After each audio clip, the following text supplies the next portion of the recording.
रात में उठ करके जब सारी दुनिया सुकून से सो जाती है, अल्लाह के वली रातों में उठ करके अपने रब को याद करते हैं, आखिरी पहर में उठ करके याद करते हैं और उठ करके अपने रब की इबादत करते हैं और अपने रब से रो रो करके माफी मांगते हैं, तौबा इस्तिग़फ़ार करते हैं। परवरदिगार उन्हें वो मकाम देता है, वो मर्तबा देता है कि परवरदिगार आलम उनको औलिया में मुमताज बना देता है, वलियों में मुमताज बना देता है। मेरे गरीब नवाज को आपके पीरो मुर्शिद ख्वाजा उस्मान हारूनी ने एक कमरा दिया और कहा कि इसके अंदर तुम्हें इबादत करनी है। गरीब नवाज कमरे के अंदर चले गए और अपने रब की इबादत में लग जाते हैं, अपने रब की बारगाह में सजदे कर रहे हैं, इबादत कर रहे हैं। और उसके बाद कुछ दिन के बाद पीरो मुर्शिद ने बुलाया और बुलाने के बाद कहा, बेटा मोइनुद्दीन कहाँ तक देख रहे हो? तो कहा, हुजूर मैं सातों आसमान और सातों जमीनों को देख रहा हूँ। फरमाया, अभी बहुत कमी है बेटा, हम तुझे जिस मकाम पे पहुँचाना चाहते हैं अभी वो मंजिल हमें बहुत दूर नजर आ रही है, अभी और अपने रब की इबादत करो। फिर कमरे के अंदर चले गए और अपने रब की इबादत करते रहे। फिर उसके बाद पीरो मुर्शिद ने बुलाया, बताओ मोइनुद्दीन कहाँ तक देख रहे हो? कहा कि मैं अर्शे इलाही को देख रहा हूँ और सातों तबक नीचे देख रहा हूँ। फरमाया कि अभी बेटे बहुत कमी है, जाकर के अपने रब की इबादत करो।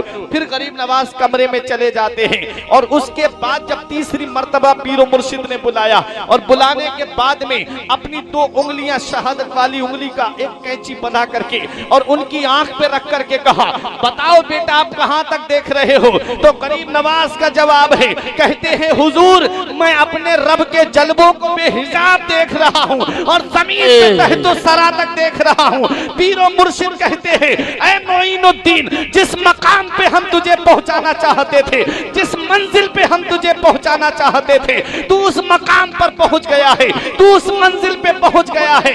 ये गरीब नवाज की शान है कि जब आसमान पर नजर उठाएं तो रब के जलवों को बेहिजाब देख लें और जब जमीन पर नजर डाले तो तहतो सरा को देख ले। जब नबी के गुलामों की ये शान है तो मदीने वाले मुस्तफा की शान है। सुभान अल्लाह। मेरा इमाम पुकार के कहता है, तू जिंदा है वल्लाह, तू जिंदा है वल्लाह, मेरी चश्मे आलम से छुप जाने वाली और कोई गैब क्या तुमसे नेहा हो भला, जब ना खुदा ही छुपा तुम पे करोड़ों दुरूद, सरे अर्श पर है तेरी गुजर, दिले फर्श पर है तेरी नजर, मलाकूत मुल्क में कोई शय नहीं वो जो तुझ पे आया ना हो।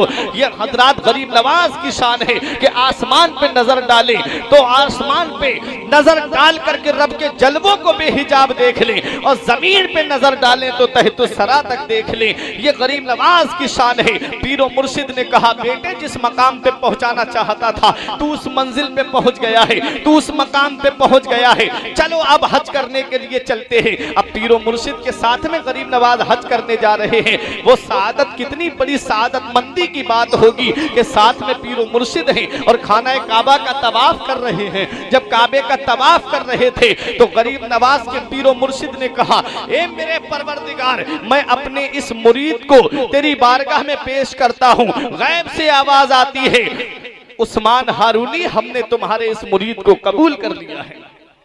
गरीब नवाज चक्कर लगा रहे थे काबे का, आवाज आई, मोइनुद्दीन मांग ले जो मांगना चाहता है। अर्ज किया, मौला मेरे दिल का राज तू जानता है। फिर आवाज आई, मांग ले जो मांगना चाहता है। अर्ज किया, मौला तू अलीम पे ज़ाते सुदूर है, मौला तू दिल के खतरात से वाकिफ है, मौला तू दिल की वसवसों को भी जानता है, दिल के अंदर जो बातें पैदा होती है तू सबको जानता है। मेरे परवरदिगार मैं तुझसे क्या मांगू? फिर आवाज आई, मांग ले। अर्ज किया, मौला तू सब जानता है। गैब से आवाज आती है, मोइनुद्दीन जो तेरे सिलसिले का होगा, जो तेरे सिलसिले का होगा उसे उस वक्त तक मौत नहीं आएगी जब तक उसे मैं तौबा की तौफीक नहीं दे। सुभान अल्लाह, सुभान अल्लाह। सिलसिला कादरिया और सिलसिला चिश्तिया ये दोनों ऐसे सिलसिले हैं कि परवरदिगारे आलम ने गौसे आजम से भी वादा फरमाया है कि तुम्हारा चाहने वाला, तुम्हारा मुरीद, तुम्हारे मुरीदों का मुरीद तब तक नहीं मरेगा जब तक मैं उसे तौबा की तौफीक नहीं दे दूंगा। और गरीब नवाज का भी चाहने वाला, उनका मुरीद भी, उनके मुरीदों का मुरीद भी तब तक नहीं मरेगा जब तक उसे तौबा की तौफीक नहीं मिल जाएगी। आला हजरत कहते हैं, कादरी कर कादरी रख, कादरियों में उठा कदरे अब्दुल कादरे कुदरत नुमा के वास्ते। अब गरीब नवाज मक्का शरीफ से मदीना शरीफ आए, क्योंकि ड्यूटी तो मदीने से लगती है ना, कहाँ जाना है। अब मदीना शरीफ आए। जब मदीना शरीफ आए तो गरीब नवाज की शान देखे। हजरात, किताबों में लिखा है कि एक दिन गरीब नवाज रजी अल्लाह ताला अन्हु जब नबी के रोज़े पे हाजिरी देने के लिए गए तो कहा अस्सलातु वस्सलामु अलैका या रसूल अल्लाह। तो नबी करीम के मज़ार मुबारक से आवाज़ आती है वालेकुमुस्सलाम या सुल्तान अल हिंद या कुतुबल मशाइख। नबी करीम सल्लल्लाहु अलैहि वसल्लम ने कुतुबुल मशाइख का लक़ब अता फरमाया। गरीब नवाज रजी अल्लाह ताला अन्हु एक दिन मस्जिद नबवी शरीफ में बैठे हुए अल्लाह की इबादत कर रहे थे। खादिम आया और आकर के कहा या मोइनुद्दीन। अब वहाँ मोइनुद्दीन नाम के कई लोग थे, सब खड़े हो गए। बोले हम बताइए। कहा क्या बात है? कहा हुजूर ने बुलाया है। मोहब्बत से बोलो सुभान अल्लाह। हुजूर ने बुलाया है। हजरात, अब वो सब बोले कि हमारा नाम मोइनुद्दीन है, हमारा नाम मोइनुद्दीन है। खादिम फिर गया, या रसूल अल्लाह कौन मोइनुद्दीन?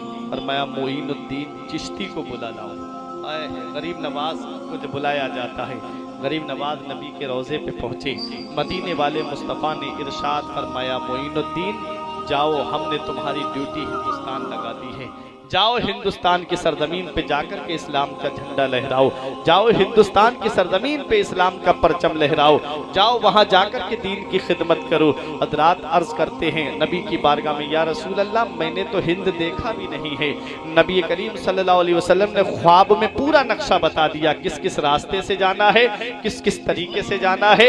एक रिवायत में है कि अनार ख्वाजा गरीब नवाज के सामने पेश किया गया। उस अनार पे पूरा नक्शा हिंदुस्तान का बना हुआ था। अब गरीब नवाज हिंदुस्तान तशरीफ ला रहे हैं। अब जरा तारीख उठा करके देखें, हिंदुस्तान में ड्यूटी किसने लगाई है? मदीने वाले मुस्तफ़ा ने लगाई है। और हिंदुस्तान का बादशाह किसने बनाया है? ये बगदाद के गौसे आजम ने बनाया है। कि जब गौसे आजम ने कहा कि मेरा ये कदम हर अल्लाह के वली की गर्दन पे है, तो गरीब नवाज ने कहा था कि सिर्फ मेरी गर्दन पर ही कदम नहीं है, बल्कि मेरे सर पर भी है, मेरी आंखों पर भी है, मेरे दिल पर भी है। तब गौसे आजम ने बगदाद की जामा मस्जिद से कहा था कि गियासुद्दीन का बेटा सबकत ले गया। मेरे गौसे आजम ने कहा जालतो का सुल्तान अल हिंद या मोइनुद्दीन, ऐ मोइनुद्दीन तुमने मेरे कदम को लेने में मोहब्बत का इजहार किया है। जाओ मैंने तुम्हें हिंदुस्तान का बादशाह बना दिया है, मैंने तुम्हें हिंदुस्तान का सुल्तान बना दिया है। अब जरा देखें गरीब नवाज की शान, अब जरा देखें गरीब नवाज का मकाम, अब जरा देखें गरीब नवाज का पावर। मेरे गरीब नवाज हिंदुस्तान तशरीफ ला रहे हैं। कोई फौज लेके नहीं आ रहे हैं, कोई तलवार और नेजा लेके नहीं आ रहे हैं, कोई पर्ची और भाला लेके नहीं आ रहे हैं, सीने से कुरान लगा के आ रहे हैं, हाथ में तस्बीह, बगल में मुसल्ला, लब पे अल्लाह अल्लाह करते हुए गरीब नवाज तशरीफ ला रहे हैं। 40 फकीरों की जमात है। रास्ते में वो बादशाह मिला जिसे शहाबुद्दीन मोहम्मद गौरी कहा जाता है। उसने गरीब नवाज का चेहरा देख के कहा चेहरे से मुसलमान लग रहे हैं। गरीब नवाज को सलाम करता है। गरीब नवाज ने सलाम का जवाब दिया। गरीब नवाज से कहा बाबा कहाँ जा रहे हो? फरमाया हिंद जा रहा हूँ। बोला बाबा हिंदुस्तान ना जाओ, मैं इतनी बड़ी फौज लेके गया, मैं इतने बड़े लश्कर को लेके गया, मैं इतने प्यादे लेकर के गया, मैं इतने सवार लेकर के गया, मैं अपने साथ एक से एक बेहतर कलियल नौजवान लेकर के गया।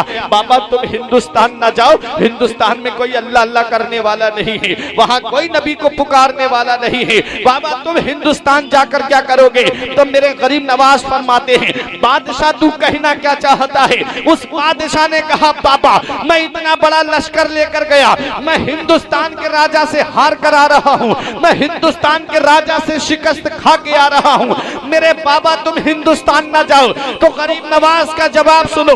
गरीब नवाज फरमाते हैं ए बादशाह कान खोल के सुन ले, जब तू हिंदुस्तान गया था तो अपने लश्कर पे भरोसा करके गया था, जब तू हिंदुस्तान गया था तो अपनी फौज पे भरोसा करके गया था, जब तू हिंदुस्तान गया था तो अपनी नेज़े पे भरोसा करके गया था, जब तू हिंदुस्तान गया था तो अपनी तलवार पे भरोसा करके गया था। मैं हिंदुस्तान जा रहा हूँ, लश्कर पे भरोसा करके नहीं, फौज पे भरोसा करके नहीं, नेज़े पे भरोसा करके नहीं, मैं हिंदुस्तान जा रहा हूँ, तलवार पे भरोसा करके नहीं, मदीने के ताजदार पे भरोसा करके जा रहा हूँ, उम्मत के गफ्फार पे भरोसा करके जा रहा हूँ। ना ताअत पर, ना तकवा पर, ना सुहदो इत्तिका पर है, ना ताअत पर, ना तकवा पर, ना सुहदो इत्तिका पर है। हमारा नाज जो कुछ है मोहम्मद मुस्तफा। सुभान अल्लाह, सुभान अल्लाह, वाह।